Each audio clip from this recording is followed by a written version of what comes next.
500 বছরের থেকেও বেশি ঐতিহাসিক একটা মসজিদ ছিল বাবরি মসজিদ, সেটাকে ধ্বংস করা হয়েছে। এখনো বিভিন্ন মসজিদ সেগুলোকে টার্গেট করা হচ্ছে। তারা বলছে যে এইখানে হয়তো একটা মন্দির হয়তো ছিল, তার কারণে তাদের নামাজরত অবস্থায় তাদেরকে পিছন থেকে তাদেরকে মকারি করা হয়েছে।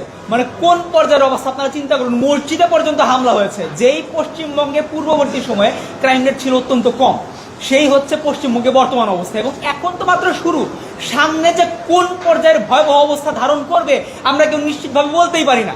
এই হচ্ছে অবস্থা। এবং এতক্ষণ যা বললাম এটা তো শুধু ছিল পশ্চিমবঙ্গ নামক একটা প্রদেশের কথা। আপনারা চিন্তা করুন যে এটা তো কম খারাপ অবস্থা বা নতুন নতুন শুরু হয়েছে। এন্টায়ার ভারতবর্ষের অবস্থা চিন্তা করেন বা এন্টায়ার ভারত রাষ্ট্রের কথা চিন্তা করেন, ইন্ডিয়া রাষ্ট্রের কথা চিন্তা করেন। সেখানে আপনারা ইতিমধ্যেই জানেন যে সেখানে আমরা দেখতে পেয়েছি কিছুদিন আগেও মুসলমান নারী সে পর্দা করে, সে মুখে নিকাব নিয়েছে, জয় শ্রীরাম স্লোগান দিয়ে তার মুখে নিকাব খুলে ফেলা হয়েছে ভাই। এবং তার পরবর্তী সময় আমরা দেখতে পেয়েছি যে সেখানে মসজিদের সামনে, এখনো ভিডিও পাবেন, মসজিদে নামাজ হচ্ছে, সেই মসজিদের সামনে বিশাল বড় গ্যাং নিয়ে সেইখানে ডিজে পার্টি করা হচ্ছে ভাই। সেইখানে মেয়েদেরকে নিয়ে ছেলেদেরকে নিয়ে সেখানে নাচানাচি করা হচ্ছে।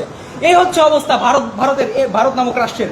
আপনারা চিন্তা করুন সেখানে এমন অবস্থা যে জুমার নামাজ পড়া অবস্থা আমরা দেখতে পেয়েছি যে জুমার নামাজ পড়ছে একজন মুসল্লি, সে নামাজ পড়ছে, তাকে পুলিশ গিয়ে পিছন থেকে পিটিয়ে বের করে দিচ্ছে ভাই, গণহারে পিটানো হচ্ছে তাদেরকে।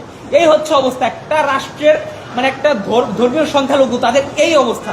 এবং এটার মধ্যে সীমাবদ্ধ না, আমরা পূর্ববর্তী সময় দেখতে পেয়েছি যে 500 বছরের থেকেও বেশি ঐতিহাসিক একটা মসজিদ ছিল বাবরি মসজিদ, সেটাকে ধ্বংস করা হয়েছে। সেই বাবরি মসজিদ ধ্বংস করার পরে সেটার প্রত্যেকটা ইট খুলে নিয়ে গিয়ে তারা হিন্দুত্ববাদীরা তারা সেই ইটের উপর প্রস্রাব পর্যন্ত করেছে। আপনারা চিন্তা করুন একটা জাতির উপরে বা একটা ধর্মের উপরে ঠিক কি পরিমাণ বিদ্বেষ তারা লালন পালন করে। সেখানে তারা রাম মন্দির নির্মাণ করেছে। এবং তার থেকেও বড় কথা, এখনো বিভিন্ন মসজিদ সেগুলোকে টার্গেট করা হচ্ছে। তারা বলছে যে এইখানে হয়তো একটা মন্দির হয়তো ছিল, এরকম ধারণা করে এখনো তাদের টার্গেট হচ্ছে মসজিদগুলোকে ধ্বংস করা। আপনারা জানেন যে ইতোমধ্যে তারা ওয়াকফ বিল বাতিল করেছে, মুসলমানদের যে একটা ওয়াকফ বিল ছিল সেটা বাতিল করে দিয়েছে। এর মানে হচ্ছে মুসলমানরা যে মুসলমানদেরকে সহায় সম্পত্তিহীন করার সর্বোচ্চ উদ্যোগ তারা গ্রহণ করেছে। এবং তার পাশাপাশি তারা আপনারা CAA বা CAA সিটিজেনশিপ অ্যামেন্ডমেন্ট অ্যাক্ট, এটার নাম হয়তো আপনারা শুনেছেন, যার মাধ্যমে ভারতে যারা মুসলমান নাগরিক আছে তাদেরকে ভারতের নাগরিকত্ব থেকে শুধু বাতিল করা হবে না, বরঞ্চ বাংলাদেশে পুশিং করার মতো চিন্তা ভাবনা তারা লালন করছে এবং চেষ্টা করছে এই পর্যায়ে।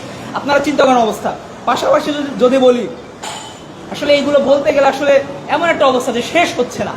যারা এই কাজগুলো করছে, যারা ভারতে এই কাজগুলো করছে এবং যারা এনজয় করছে, তাদেরকে একটাবার একটু স্মরণ করিয়ে দিতে চাই যে আপনারা যারা বাংলাদেশকে নিয়ে কথা বলেন না, বিভিন্ন সময় যে নাটক করেন যে বাংলাদেশে নাকি সংখ্যালঘু বা হিন্দুরা নির্যাতিত, একটাবার বাংলাদেশের দিকে তাকান। 5 অগাস্টের পরে এবং 5 অগাস্টের সময়ে আমরা বাংলাদেশের সাধারণ মানুষ, আমরা বাংলাদেশের মুসলমানেরা, বাংলাদেশের প্রত্যেকটা রাজনৈতিক দল পর্যন্ত, বিএনপি, জামাত, এমনকি ওই সময় সমন্বয়ক ভাইয়েরা যারা ছিলেন তারা পর্যন্ত সেই সময় প্রত্যেকটা মন্দিরের সামনে সারা রাত না ঘুমিয়ে পাহারা দিয়েছে যাতে বাংলাদেশের একটা মন্দিরে আক্রমণ না হয়। পতিত ফ্যাসিস্ট খুনি হাসিনার বাহিনী তারা চেষ্টা করেছিল এই কাজগুলো করার জন্য, আমরা আমাদের জান প্রাণ দিয়ে সেটা রক্ষা করেছি। আর তার প্রেক্ষিতে আমরা কি দেখতে পাচ্ছি ভারতে, এটা আমরা দেখতেই পাচ্ছি অবস্থা।